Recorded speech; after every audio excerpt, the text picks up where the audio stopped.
Chapter 9. A Piece of a Star. Teddy dropped down to a ledge. Jack and Annie followed. Hidden in the shadows, they crouched together, their dark feathers touching. They peered out at the moonlit lair of the Raven King. The king's giant nest was tucked under a rocky overhang. It was made of mud, twigs, and long strips of tree bark. 2 raven sentries were guarding its dark entrance. "Okay," Jack softly croaked. "What's the plan?" "Listen carefully," Teddy answered. In tiny squeaks and caws of raven whispers, he spelled out a plan.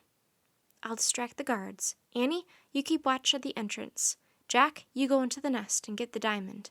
Then both of you head back to the castle and wait for me there." "What about the Raven King?" croaked Jack. "I sense he's not here," croaked Teddy. "I see no legions of bodyguards, but we should hurry before he returns." Jack had lots more questions about the plan, but before he could ask them, Teddy lifted off his perch and flew toward the entrance.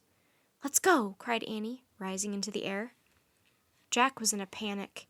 He fluffed out his feathers and croaked, "Wait, you guys!" But it was too late. Teddy was already dive-bombing the raven sentries. "Ark! Ark! Ark!"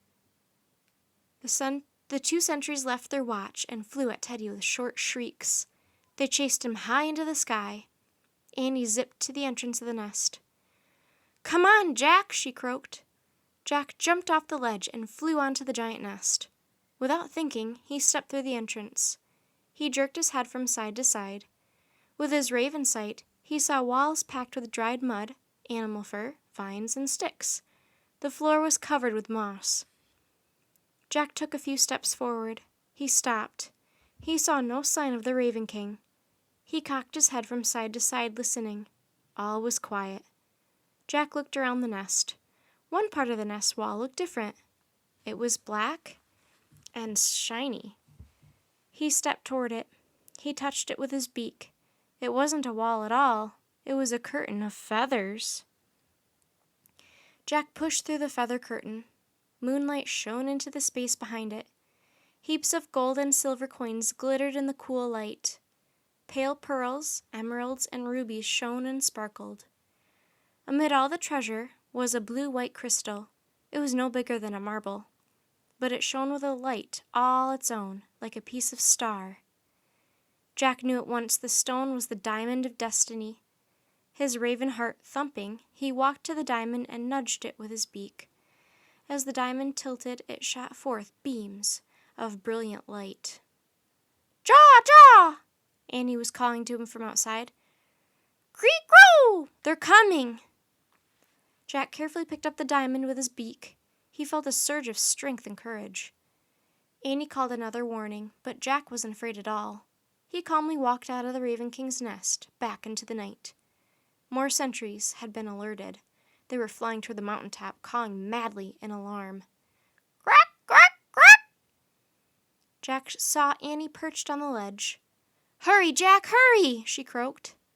Annie flew off the mountain. Holding the diamond in his beak, Jack gracefully flapped his wings and lifted into the air after her. As he and Annie sailed down from the mountaintop, a chorus of cracks split the night. Thousands of roosting ravens rose into the sky like a giant black cloud, their beating wings rumbling like thunder. The cloud of ravens covered the light of the moon. The night was completely black. "Spree! Spree!" Annie croaked. "Fly! Fly!" She and Jack glided down through the dark sky toward the Duke's castle. The wing beats of the raven army still thundered above the mountaintop, but none of the ravens were chasing them. "They don't know what to do without their king," Jack thought. He wondered where their king was, but with the diamond of destiny in his beak, he felt no fear. The farther Jack and Annie flew from the mountain, the more distant became the sound of the raven soldiers' wings. The Duke's castle came into sight. Jack saw the light of Teddy's lantern in the nursery, but he didn't want to stop flying just yet. Instead, he swooped over the castle keep, over the courtyard, the gatehouse, and the bridge, over the candlelit cottages and oak forest. Annie flew with him. Finally, they both glided smoothly back to the castle and landed on the window ledge of the nursery. The diamond of destiny was safe.